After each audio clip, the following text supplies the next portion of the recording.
రఘువంశ రామయ్య సుగుణాల సీతమ్మ వరమాలకై వేచు సమయాన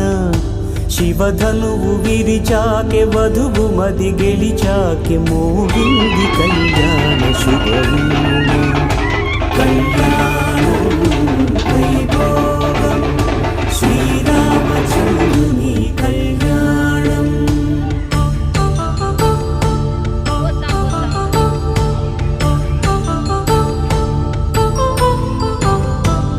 అపరంజితరుణి అందాల రమణి వినగానే కృష్ణయ్య లీలామృతం గుడి దాటి కదిలింది తన వెంట నడిచింది గెలిచింది రుక్మిణి ప్రేమాయణం కళ్యాణ